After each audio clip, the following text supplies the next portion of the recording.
quiet pains of life is comparing yourself to others. We look at someone else and ask, why is their life moving forward so fast, while mine feels stuck?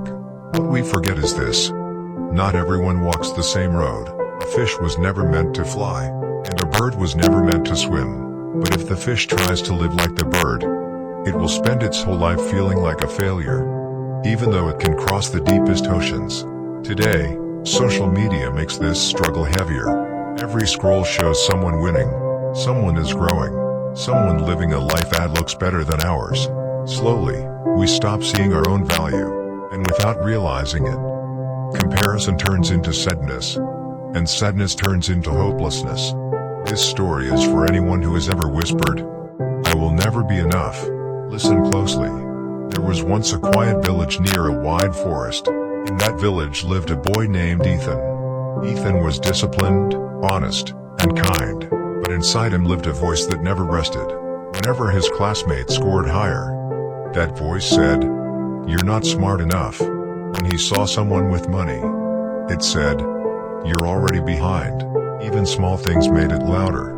Someone stronger, someone faster, someone more confident, and every comparison stole a little more of his joy. Ethan tried harder, but the more he compared himself, the emptier he felt. One evening, a traveler arrived in the village. An old man with calm eyes and a gentle smile. People called him Grandpa Joe. Ethan gathered his courage and spoke. "I work hard," he said, "but no matter what I do, someone is always better. It feels like I'm running a race I can never win." Grandpa Joe looked at him for a long moment. Then he said, "Meet me tomorrow morning by the oldest tree." Before the story continues, if you've ever compared your life to someone else and felt small, pause for a second. You're not alone. This story might be exactly what you need today. Stay with me. At sunrise, Ethan arrived. The forest was quiet. Grandpa Joe stood beside the ancient tree. "Look around," he said. "What do you notice?" Ethan answered, "Some trees are tall, some are short, some give fruit, some give shade." Grandpa Joe smiled. "Would this forest be beautiful if every tree tried to look the same?" Ethan shook his head. "Each tree serves a different purpose," Grandpa Joe said, "and because of that, the forest is alive." They walked to a small pond. Fish moved freely beneath the surface. Above them, a bird cut through the sky. "Imagine," Grandpa Joe said softly, "if the fish hated itself because it couldn't fly.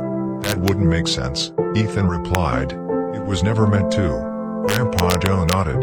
"Then why punish yourself for not living someone else's life? You were not created to be them. You were created to be you." That day, Ethan stopped fighting his own nature. He focused on what he could do well. He grew in his own direction, and slowly, the noise inside his mind became quiet. Years later, Ethan built something meaningful with his life. Not by copying others, but by trusting his own path. When people asked him for advice, he would say, "Stop comparing yourself. A fish that tries to fly will feel useless, but a fish that swims with purpose can rule the ocean." Remember this: the sun and the moon never shine together, yet both are necessary. Your time will come, your path is real, and your value does not depend on someone else's success. If this story touched your heart, please like this video. It helps more people find stories like this. Share it with someone who's quietly struggling, someone who feels behind in life.